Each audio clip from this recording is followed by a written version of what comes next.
नमस्कार, मैं डॉक्टर लक्ष्मी गुप्ता, सह प्राध्यापक समाजशास्त्र।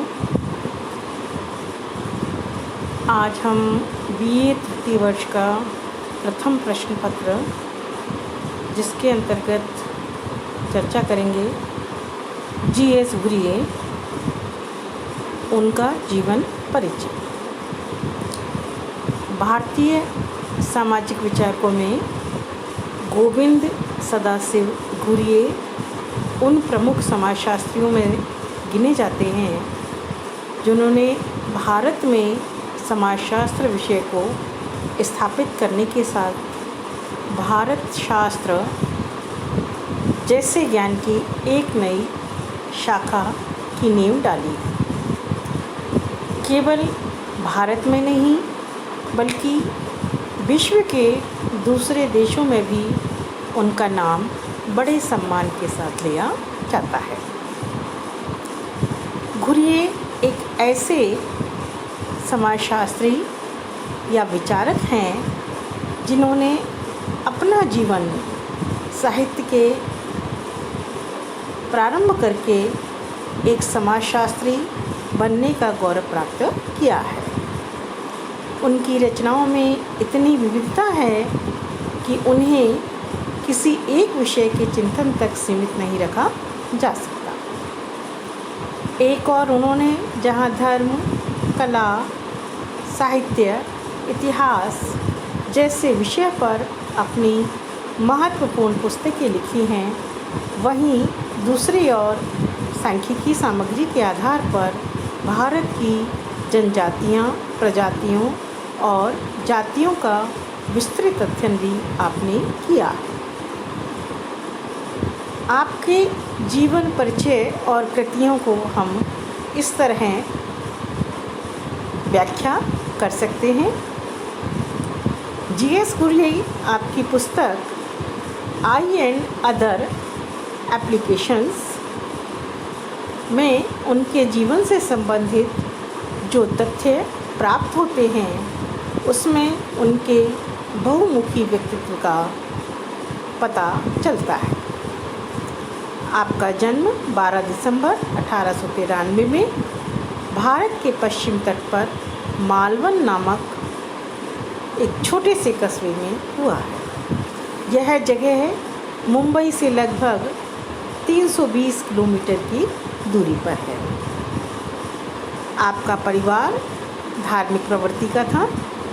सन 1905 में आपने 5वीं कक्षा की पढ़ाई पूरी करने के बाद अंग्रेजी स्कूल में प्रवेश लिया।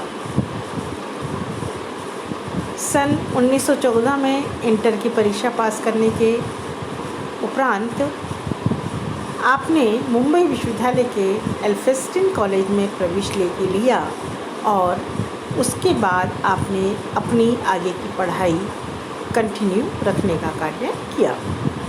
सन 1916 में जी.एस. घुरिये ने बीए की परीक्षा उत्तीर्ण की। बीए में बहुत अच्छे अंक प्राप्त कर उन्हें कॉलेज में फेलो के नियुक्त किया गया तथा वहीं से सन 1918 में संस्कृत में एमए की उपाधि आपने प्राप्त की। इंग्लैंड में जी.एस. घुरिये को अपने समय के अनेक व्याख्याता विद्वान से मिलने का अवसर प्राप्त हुआ है। प्रमुख समाजशास्त्री के तौर पर जी.एस. घुरिये का नाम लिया जाता रहा है। इंग्लैंड में जी.एस. घुरिये को अपने समय के अनेक विख्यात विद्वानों के मिलने का अवसर प्राप्त हुआ है, जिसमें प्रमुख तौर पर हम एल.टी. हाउहाउस, रिवर्स आदि का नाम ले सकते हैं।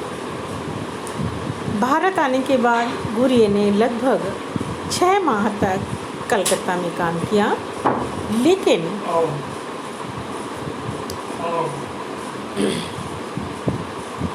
1924 में ही उन्होंने मुंबई विश्वविद्यालय में समाजशास्त्र विभाग से सीधे रीडर के पद पर नियुक्त कर दिया। आपकी प्रमुख कृतियों के तौर पर अगर हम कहें तो कह सकते हैं इंडियन साधुस, जो 1953 में प्रकाशित हुई है, family and in Indo European culture, जो 1961 में प्रकाशित हुई है, anatomy of the Awan community 1962 में प्रकाशित हुई है, गाइड्स एंड मैन जो कि 1962 में ही प्रकाशित हुई, द शेड्यूल ट्राइब्स आपकी कृति जो कि 1963 में प्रकाशित हुई है, सोशल टेंशन इन इंडिया 1968 में प्रकाशित हुई है, caste class and race in India 1969 में प्रकाशित हुई है। इस प्रकार आपकी ये प्रमुख कृतियाँ हैं और समाजशास्त्र को आपका ये प्रमुख योगदान माना जा सकता है। Thank you.